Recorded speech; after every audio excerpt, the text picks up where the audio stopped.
Comme il n'y a plus trop d'actualité footballistique, ça s'est calme ces derniers jours et aujourd'hui en particulier, on va parler de la santé aujourd'hui. On a parlé politique, on a parlé de ce qui se passe en ce moment, on a parlé du football, maintenant on va parler de la santé.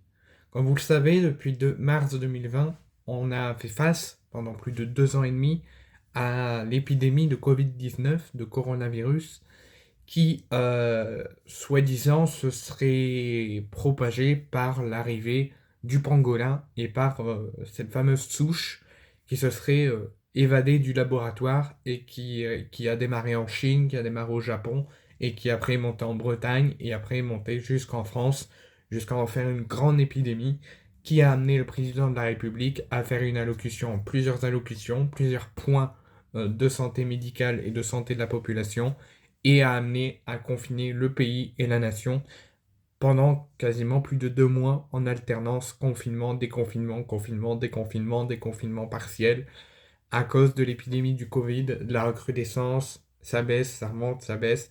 Donc on a fait face pendant plus de 2 ans et demi à une grosse épidémie de Covid qui a impacté nous en tant qu'êtres humains, notre santé aussi mentale et psychologique, la santé des écoliers avec des retards et des lacunes sur différentes matières, psychologiquement aussi avec la privation de sortir, donc qui a fait énormément de conséquences pour chacun d'entre nous et chacun des êtres humains, mais également pour le côté médical, avec des soignants dépassés, des manques de masques, des promesses pas tenues, des manques de lits, on enlève des lits, etc. C'était vraiment le carnage de la santé médicale et le carnage de la nation.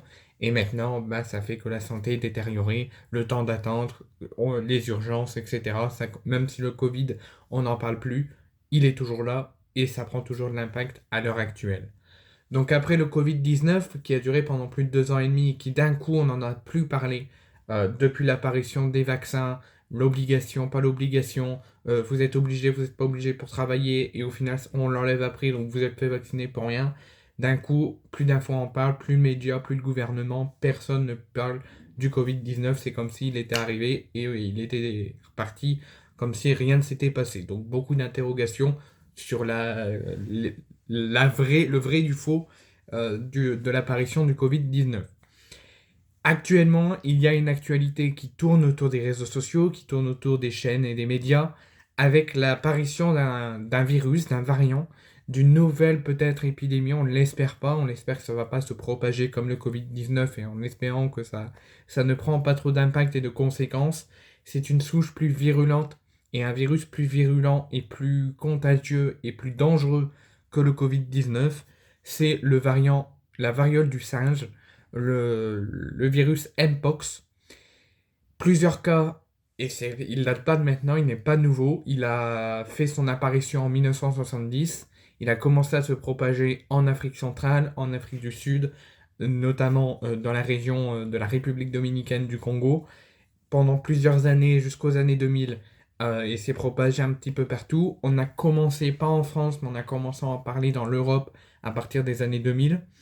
Et là, malheureusement, j'ai une très mauvaise nouvelle à vous annoncer, c'est que aujourd'hui, un premier cas de variole du singe, de Mpox, a été identifié en France, aujourd'hui, en Bretagne, à Rennes particulièrement. Donc c'est très proche, c'est en Bretagne, c'est en bas de la France.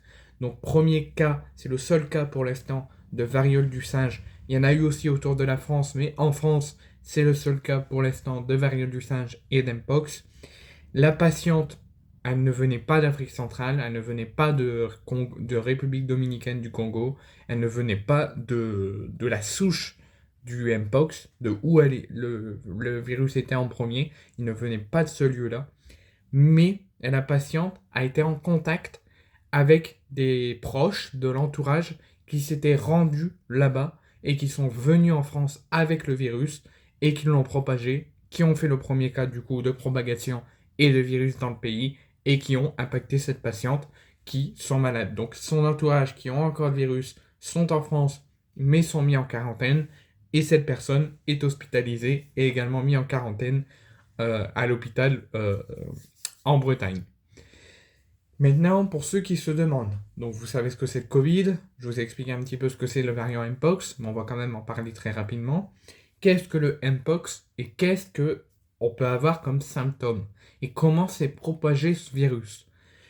Le Mpox, quand vous l'avez, quand vous sentez que vous avez un risque d'avoir propagé le virus ou de l'avoir attrapé, c'est le variant Mpox, il provoque des lésions cutanées très douloureuses.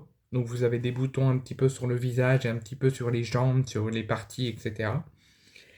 Donc vous avez des démangeaisons et vous vous grattez de partout. Vous risquez d'avoir de fortes fièvres, donc jusqu'à 39, 40, voire un petit peu plus, et des douleurs, des courbatures musculaires. Donc de la fièvre, des courbatures musculaires, ça ressemble un petit peu au Covid, mais c'est plus intense que le Covid, et des lésions cutanées un petit peu partout sur le corps. Donc n'ayez pas de panique, pour l'instant il n'y a pas de gravité, il n'y a pas de sonnette d'alarme à enclencher, c'est que le premier cas. C'est vrai qu'avec le Covid, quand ça a commencé comme ça s'est propagé vite, mais pour l'instant on ne sait rien encore sur le variant, on ne sait rien encore sur le virus, donc no panique pour le moment. Mais c'est toujours bien d'en prendre connaissance et d'être vigilant. Comme je vous l'ai dit, le variant Mpox a été vu pour la première fois et propagé pour la première fois en 1970 en République démocratique du Congo et qui s'est propagé en Afrique du Nord, en Afrique du Sud et en Afrique centrale vers toute l'Afrique et qui a fait son apparition en Europe en 2000 et en France en 2025. Et comme je vous l'ai dit, ça a été pendant plus de 10 ans en Afrique et ça a été propagé et étendu à d'autres régions jusqu'à la France actuellement à partir de 2022, au moment où le Covid a commencé un petit peu à s'évaporer et à ne plus en parler. Donc soyez vigilants, protégez-vous. Si vous voulez vous faire diagnostiquer, c'est comme le Covid, vous faites des tests PCR et faites très attention à vous et soyez très vigilants.